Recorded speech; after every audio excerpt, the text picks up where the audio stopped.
We got a Skibiddy truther. It's Fran Duffy. Fran, I hope there's a Phillies.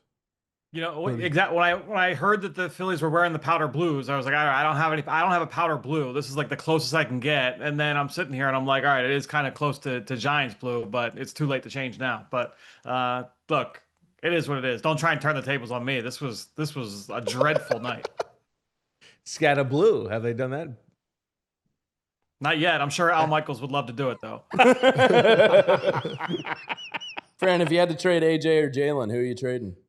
I can't even as soon as Bo said it, I was like, I can't. I hope you don't ask me because I can't even wrap my head around that debate. Fran, I told him my son watching, man, he love the Eagles too much. He'll start crying if you trade any of them. You know, those is his guys right there.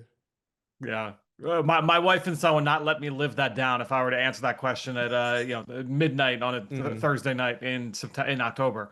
All right. Before we get to some of the snappy snaps here and the grabby grabs, I mean, what did you think? What was your takeaway? You know, for a team that hung its hat on out physicaling every single team that they lined up against down the stretch last year and in the postseason. Well said. This team got out muscled on both sides of the ball tonight. They were the weaker team. They were the less physical team on both sides. The New York Giants out-toughed them, and it was tough to watch what that performance looked like on both sides of the ball. Fran, Toth, they've cut him like 15 times. Is this experiment over? I mean, I don't know what the other option is right now. Clearly, he and Jordan are struggling in terms of like passing off stunts and executing, like picking those up. You know, last week Denver got them once or twice. You know, it was at least one sack and it was a couple of pressures on Jalen Hurts. There were 2 sacks that came from that side tonight, off of stunts and twists. That's something that's got to get cleaned up. Some of it's mental, some of it's from a technique standpoint. So yeah, that is something that needs to get cleaned up. But honestly, like it was more than that tonight. Certainly, like if it was just as easy as like, switch out the left guard, get Landon back in there, then I would say, all right, you can almost like swallow this. But this was bad. This was really bad. It is nowhere near the top of their issues. But that does bother me because Toth has been here forever, and the whole reason he's there is because he's available. He took every rep at left guard this summer when Landon Dickerson was not there. He and Jordan have had a lot of reps working next to each other. They have had a lot of time to iron this out. And so that is disappointing. It is not like this guy just got thrown in there. Like that's why he's there. And I don't even think he's nowhere near the top of their problems. But like for them to not be able to work stuff out, I'm sorry. They've had 2 months to work on that.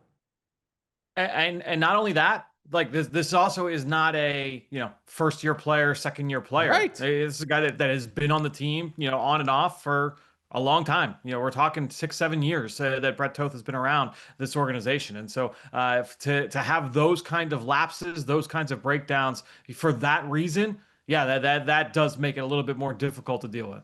What did you think of Jalen tonight? Obviously, look, the first half was really efficient. The numbers looked great. They were moving the ball. You mentioned, 17 points in the first half. You feel good about it. But to get blanked in the second half the way that they did, where they leaned into the pass game, that to me, like they were running the ball with authority in the first half of this game. They come out and you had 2 explosives from Saquon Barkley on the first 2 plays of the game. You had 4 straight runs to start this game, and then they finished it off with the pass. To punch it into the end zone, but it's like, all right, like they found something. They should be able to run the ball against this team. This was one of the worst run defenses in the NFL. So they come out and they say, we're going to establish the run here in this one, and it worked. And in the first half, it looked like they were running the ball well, better than they had at any point in this year. And then you come into the second half and they completely get away from running the football, number one, and then by leaning into the pass after Jalen threw the ball well in the first half. He was not throwing the ball well in the second half. I mean, he had some of those misses, like that miss to Devontae Smith on the deep ball. early on in the season, we're like, oh, that's an uncharacteristic miss. Yeah. I don't know that that's an uncharacteristic miss this year. Yeah. I think that the times of saying like, oh, like Jalen Hurts, like he's a great deep ball thrower, that has not been the case this year. Like the numbers bear that out, the film bears that out. There's been a lot of misses this year on these vertical throws, and then outside of that, I mean, the interception, and we'll look at the interception. The interception is a terrible ball. You can't miss inside on an outbreaking route, on a quick out route, especially against man coverage, because that corner is sitting on that. The only way he's going to make a play on that ball is if that ball is put exactly where it was. Why don't we do that? Let's break that down.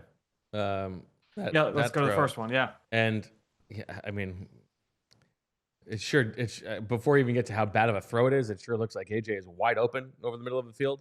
But what did you see here from the broadcast? Yeah, so we got if we go to INT1 here, Julia. So this is going to be a cover zero blitz from the New York Giants, and the Giants they mix things up from a pressure standpoint, from a look standpoint. Whether it was second down, third down, they threw a bunch of different things at Jalen Hurts here in this game, and this is a cover zero look where they're gonna creep those. And by the way, these little red circles here. This is like this is like an AI thing that Amazon does on their broadcast, where it's like, oh, like probability. Like these guys are likely to come based off like alignment and late in the pre-snap phase movement, and it automatically like will shine up. So the fact that these guys came in late in the pre-snap phase, right off the bat, it's like, all right, like. There's a threat here that these guys could blitz, and that's exactly all three of these guys that are circled here are going to blitz. All those DBs that are in the secondary are going to be playing man-to-man coverage. So this is cover zero. You have a 6-man rush. It ends up being a 7-man rush because Saquon Barkley stays in to protect. So it's a 7-man rush with 4 defenders playing straight man-to-man coverage, no safety help in the middle of the field. Julia, if you go to the next shot here, basically you've got 4 routes here. And honestly, 3 of the 4 you are viable options for Jalen Hurts. Jalen he's gonna go to the quick out route to Jahan Dotson to the far left. And honestly that's a route that he throws a lot. It's clearly one of his favorite routes to be able to throw. It's a tight window because there is a margin for error here where if you miss this inside, there's the threat to go the other way. You have Dallas Goedert in the slot. You can see that he's basically wide open here. It's 2nd and 10. You can't go broke making a profit. If you hit Goedert here on this play against man-to-man coverage against a safety playing from depth, like that's at least 5 or 6 yards. But again, his first read here was going to be Jahan Dotson. The one that's going to be brought up, and you alluded to it, Bo, was you had AJ Brown working the middle of the field, the skinny post. He's going for a touchdown. And so now we don't know what the progression is, what the read is there. I'll be interested to hear Jalen. I know that I think EJ just messaged us that Jalen's going to be speaking soon. So we'll start to see those quotes start to leak out. But I'll be interested to hear Jalen talk about this play, where his eyes were supposed to be leading into it. But not surprising that this is the route that he went to. It's not I'm not going to kill him for not throwing it to AJ, but it's just one of those where it's a bad look. You see Dallas Goedert wide open over the ball here, but he's going to go to Dotson. And Julia, let's go to the last shot. You've got one spot that you can't miss. You can miss this high, you can miss this down and away, you can miss this outside. You can't put this ball on the inside shoulder, and that's exactly where he put it. And Cardell Flott took it the other way and nearly pick-sixed it. Okay. Do you not kill him there, Fran, just because of the progressions of the play, or like? Yeah, that's my dumb brain goes, how the hell do you miss that? I know it might be the second read, but it's bang bang, and so without knowing like what his read is supposed to be, like the coaches might say like, oh yeah, like you're supposed to go to AJ there, like there's something there pre-snap you're supposed to go to AJ, but if that's not within the progression. Then on the outside, like that's just information we don't have. So I'm not going to automatically say like that's on Jalen that he's got to get that ball to AJ. I'll do that. Meanwhile, the defense played its worst game in a very long time. Some of us maybe thought there were some signs. Well, you spent like 35 minutes railing on Quinyon last week. I was going to say, excuse me, a lot of that was Quinyon focused. Yeah. No. Yes. But what happened? I mean, It was bad. I mean, not having Quinyon certainly hurt. Not having Jalen Hurts certainly hurt, or Jalen Carter rather certainly hurt. I think that Vinny's point about the tackling was brutal. I mean, we're going to take a look at the first 2 touchdowns from this game, and tackling was a major issue on both of those plays. But I mentioned the lack of physicality. They got moved in the run game. Like they got moved off the ball in a couple different spots. And I thought that Jordan Davis held up fairly well. And again, this is all like, without going through the tape and watching every snap, but it felt like it wasn't necessarily Jordan Davis getting moved off the ball. I felt like I saw Robinson get moved. I saw Ojimo get moved. The linebacker struggling to get off blocks at times. But then you had the missed tackles that did pop up again. They lost off the ball. And then in the pass game, clearly they went after Ringo. They went after Jaxxxxin a handful of times, and they were able to take what they wanted with guys that are not household names. We didn't hear any Bo Collins, but plenty of little Jordan Humphrey here in this game, which I don't think was on the bingo card coming into Thursday night. All right, let's get to those first 2 Giants touchdowns, Fran. Break those down for us. Yep. So, Julia, this will be tackle 1. So this is the opening drive. First touchdown here for the New York Giants, and it's 3rd and long. You're going to have Zach Bond up on the line of scrimmage. You have Campbell up on the line of scrimmage. It's looking like it's going to be pressure. It looks like it's going to be a blitz here. But if you go to the next shot, you're going to see that Zach Bond is going to fall out, and he's essentially going to be serving as a spy here on Jaxxxxin Dart. Now, what you see, this was a theme throughout the night, where you start to see the defensive line start to constrict the pocket. You start to get it, but they couldn't finish. Yeah, this happened They all couldn't the get time. hands on Jaxxxxin Dart. They couldn't get him, obviously, couldn't get him to the ground consistently enough. I think they finished with 2 sacks, but really, the one was a scramble that he fell down, falling forward, and then ended up that it was a sack for 0 yards. I think they credit that one to Jordan Davis. And then there was one that was like, you would probably say was a quote unquote real sack. They could not finish in the backfield. They could not pressure Dart enough. I was looking through some next gen numbers, and it was like, whether it was against the blitz or not, like Dart was very effective.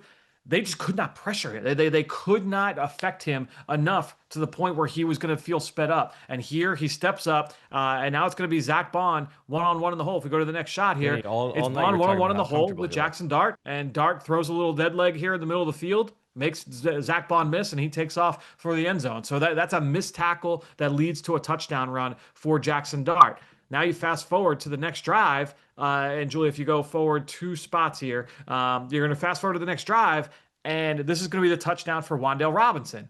And on this play, Drew Makuba, he busts the assignment early on in this one, and he's in the wrong spot. So now you see him. He's trying to recover. So this is him now. He sees, I forgot my guy. Wan'Dale Robinson's all alone here along the boundary. I have to try and get over there fast. And by doing that, he gets in there not under control, and he's unable to finish this tackle. He doesn't break down and finish.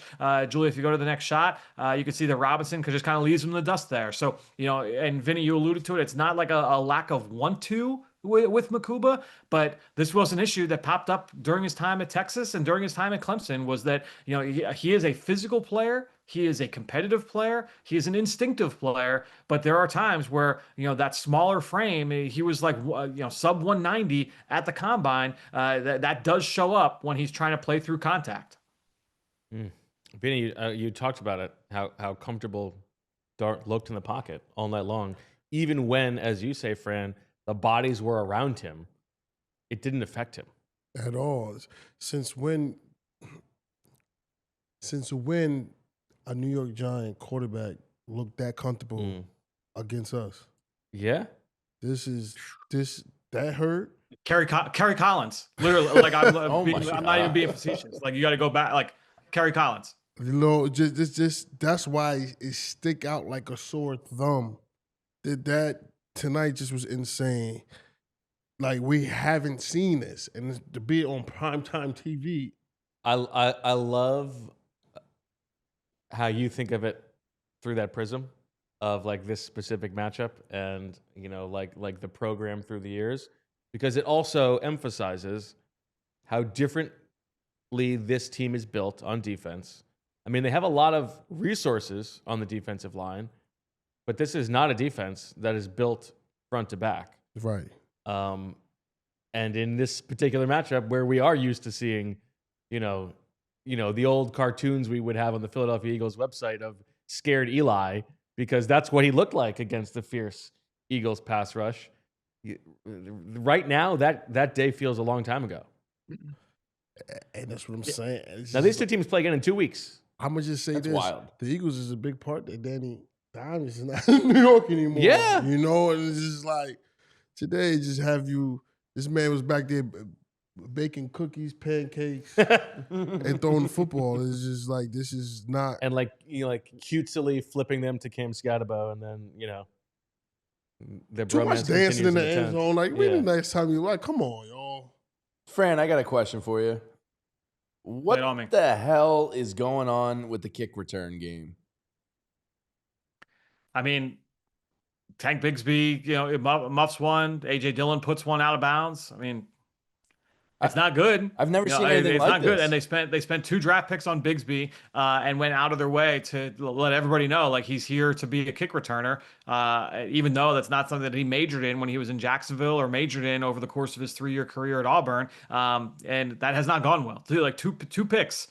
2 day 3 picks spent on that position when they went then 2 weeks later went and signed Xavier Gibson, who has been like a Pro Bowl quality returner over the course of his career here in the NFL. And he has not seen the field in this role yet either here with the Eagles.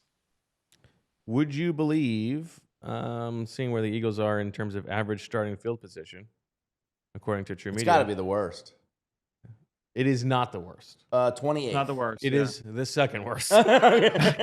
Only the Las Vegas Raiders have a worse average starting field position on the season than the Eagles at the 26.9 yard line. By the way, like that is the fact that you're talking about a quarterback in Geno Smith who has like turned the ball over a bunch, and so like field position can get super weird there, and you have a quarterback in Jalen Hurts who has only thrown 1 pick all year, and so like you would think, all right, the field position battle won't get too wonky there.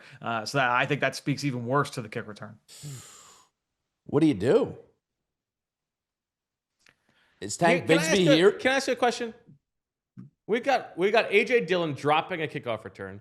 We've got AJ Dillon taking like receiver reps at the end of the game as a 3rd down running back. What happened to Will Shipley? Will Shipley. Yep. Good question. He's healthy. Yeah. Those are the things he's supposed to be able to do. He was the highest drafted running back since like LaShawn McCoy, I believe. I feel like we said that a lot last year. How is AJ Dillon getting that role?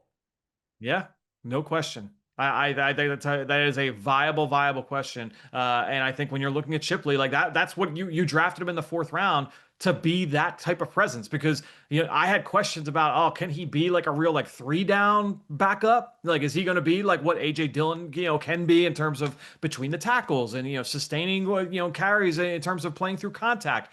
I don't know about that, but this guy plays in space. He can catch the ball really, really well. He can return kicks like that. That to me, like that was his role coming out of Clemson. And I know that there were people in the building that felt that way as well. So for him to not be the primary, target getter there, curious for sure. He's also looked good when he's played. He's looked fine, and in the summer he looked good. So I just get him on the field. I just think the other big thing too, man. Like I was looking at this before I jumped on. This is the most expensive offense in the NFL by a wide margin, like $30 million more than second play. Like, so to have, and it's after that, it's one of those classic the difference between that 1 and 2 is the same as between like 2 and 17. It's like one of those kind of situations there where they have a lot of money, and we know, like we talked about it a lot this offseason. Money is not like flowing the way that it was, 4 or 5 years ago in that organization. So if you're putting that money down, if you're putting that much into the bank for this offense, for this unit, and you're getting this kind of outcome where it's below average in every metric across the board, if it's not downright bad in certain metrics across the board, to get that kind of output, I don't think there are going to be a lot of happy campers on the second floor over the Nova. And that is also why we spent all offseason talking about draft investment on that side of the ball. You got to flip it eventually. Who are the young homegrown players on offense right now? I mean, Jalen and Devontae, but they're mid-career now, right? Like Juergens there's nobody on the offensive line. Those guys are mid-career. There's nobody coming. I mean, You can't draft everybody. They're happy to have Jahad Campbell. He looks awesome. But it's not an ideal team building situation right now. No, and look, and it worked for them a year ago, and so I think it's like one of those, all right, well, we'll do it one more year, and then maybe next year we'll be able to kind of flip this. But again, like they've dealt draft picks in the last couple months that's taken away from some of those resources that you would have next spring to be able to backfill on that side of the ball. So yeah, it's going to be a tight needle to thread. As we've talked about the last couple of weeks, I don't think this Jalen Hurts, AJ Brown thing is going away. I'm fascinated to see if Jalen gets asked about AJ's comments tonight and what that looks like. Fran, good. we asked Vinny this earlier. If Howie Roseman's already making calls around the league right now, what's the more pressing need, defensive edge group or cornerback 2? Because they're a marriage. I think edge is a bigger issue right now. I think they're both issues, but I think the pass rush is a bigger issue where that will help the corners out a little bit more. Yeah. You could go either way, and I don't think they would turn down a corner. You did just give up a draft pick for Jacorian Bennett, so there could be something there, I guess. But right now, and this is how I kind of felt, back in the summer, they have 3 number 4 corners on the team right now. I think that when you're looking at that group, it's playing out that way. It's still a little early, Fran, but do you have any just like gut reaction of which might be the better pool to draw from around NFL trade deadline? Well, the problem is that they are not the only team looking for pass rush, and that's usually the case. Usually the contenders are all looking for pass rush. You want to try and fortify that group, but I know, like, just this week, you're seeing headlines on social media for like, oh, the Bucs are looking for a pass rusher. The 49ers down Bosa are looking for a pass rusher. The Chicago Bears are looking for a pass rusher. The Lions are looking for a pass rusher. Like, everybody's looking for rush. And I don't know that the supply is going to meet that demand. That'll be something to follow. I mean, you got, like you said, you got to go get one of those teams that's struggling right now, is looking for picks. Whether it's the Jets, they got some pass rushers on there, some young guys on there. They might be ready to, move off of, that we can use. Even last week's game, we see that defensive line in Denver. They totally dominated. Yeah. They have some guys over there, but we definitely need to get a pass rush. And fast. Maybe they're not looking for draft picks, and maybe they're looking for offensive skill talent. All right. And with that, we will close Fran's film. Fran, who would you rather trade, AJ or Jalen? He's not answering. I'm not prepared to answer that. But I think skill talent makes it pretty clear. All right, Fran. We will talk to you tomorrow at 2:00 on the PHLY Eagles podcast. Good luck getting some sleep. Good to talk to you. Yeah, we'll talk tomorrow, guys. See ya. See you, Fran.